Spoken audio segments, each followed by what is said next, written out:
On this show, we usually talk about how to make great games, but all the time, we also get asked how to put together a good portfolio. So today, in order to prevent that mountain of mail from growing any larger, we're going to answer that very question.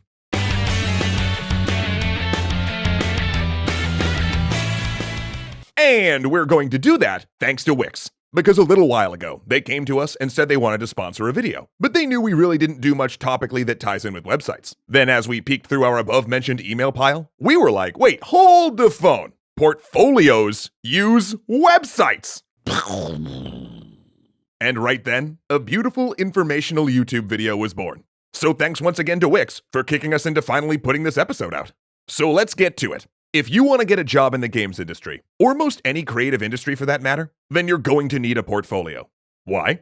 Because they're the second stop toward getting you an interview. Step one, of course, is your resume, which is meant to get people to take a closer look at who you are and what you can do. Whereas your portfolio is meant to wow them in such a spectacular way that they say to themselves, we have to get this person in for an interview. So how do we make a portfolio that's going to make someone do that? Well, design it, just like you design a game. First off, ask yourself, who's your target audience? People who are both high enough up in whatever company that you're applying to that they're called in for hiring decisions, and also have the skills to actually assess your portfolio. And what's the one thing that's almost certainly going to be true of anyone who meets both of those criteria in the game industry? They're busy. Like crazy busy. Often by the time someone's looking at your portfolio, your resume's passed through the HR screening, and now your work is in the hands of somebody whose actual job is making a game. And they've got dozens of these to look at, and they're acutely aware of every minute that they're going through them. They could be, actually making a game. So how do you grab your viewers' interest? Well, first and foremost, you need a hook. Ask yourself, when someone clicks on that portfolio link, what's the first thing they're going to see? What's going to make them stop and say, I need to see more? This should be your most impressive work, the thing which really says that you've got something special. And it absolutely, positively should come at the very top of your page. Don't just put your stuff on there chronologically. And definitely, don't just upload a bunch of your work and leave it at that. Make sure you grab them with the first thing they see. Next, we have to talk about what a portfolio is not. It's not a giant record of every piece of work you've ever done. You probably already know this, but take off your older work, the work you're less proud of, or the work that doesn't show your full potential. A small amount of good stuff is powerful, so don't dilute it. Also, know your audience. If you're applying for a design position that I'm hiring for, I really don't want to have to sift through a bunch of audio files to find examples of your design work. And I know that there are many of you out there who are multi-talented and want to show that you can draw, script, and do game design. But your resume should tell me that. When you build your portfolio, if you're really thinking about applying to several different disciplines within this field, make portfolio sites for each one. Or at the very least, make sure each one has its own page. Because the last thing you want is to apply for a position, say as a texture artist, and then someone looking at your portfolio thinks, kinda looks like they really want to be a sound designer. Okay, so we've got our audience and we've got our guiding principles. Now, let's talk about the nuts and bolts of actually making a portfolio. We'll start with some general pointers and then move to specific tips for each discipline at a game studio. First, keep your portfolio clean and simple. As a designer or an artist, no one's going to hire you if your portfolio page is ugly or poorly laid out. And honestly, if your page looks amateurish, people are going to be less likely to look at it, even if you're applying for a sound design or a programming gig. But if graphic design isn't your thing, use a template. If only we knew of where we could find some of those. Seriously though, they're a great starting point and no one's going to fault you for that, especially if it's not in your field. Next, focus on the work. You don't need to post a full bio about you.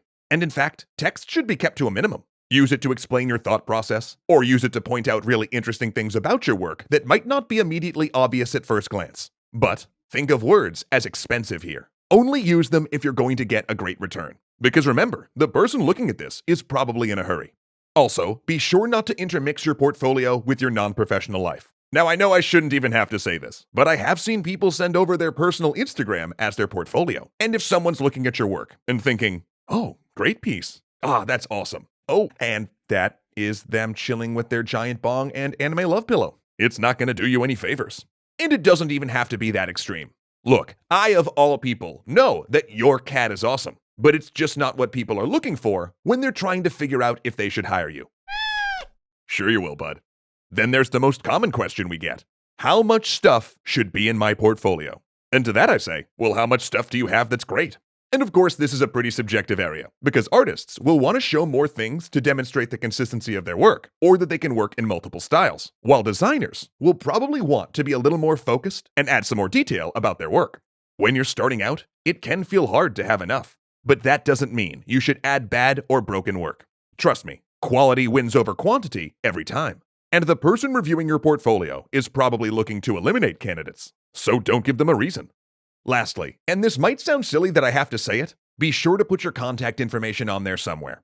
It doesn't have to be big or bold, but if one of your friends gets hired somewhere and passes your portfolio off to their boss, or if someone you sent a resume to decides that you're not right for them at that moment, but man, they were just talking to one of their buddies who seems like they're looking for exactly what you have to offer. You want these people to be able to contact you as easily as possible. Oh, and on that subject, please make it a professional email address, because people will take you a lot less seriously if they have to write out PwnemasterLandTapper@AOL.com. Okay, so now that all the generalities are out of the way, let's rapid fire some advice on specific disciplines.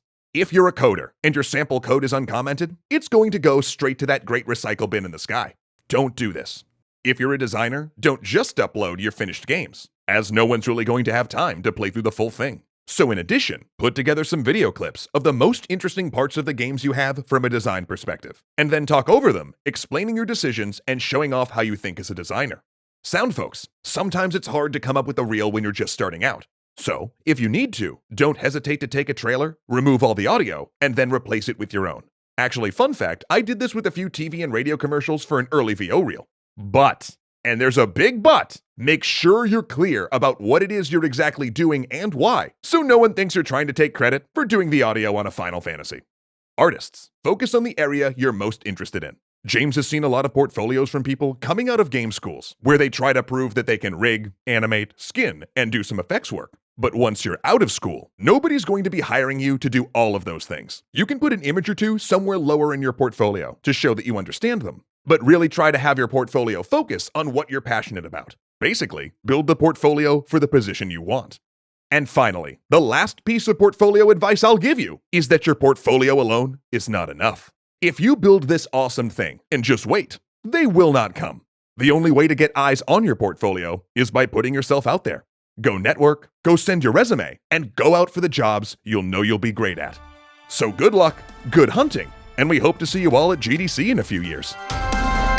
Once again, thanks so much to Wix for sponsoring this episode and making it possible for us to share these portfolio tips with all of you. Once you're ready to create your own online portfolio, Wix can really make the whole process a breeze. Their creation tools like Wix Stories, Wix Video, and Wix Booking makes crafting unique and personal pages super straightforward, no matter what your medium.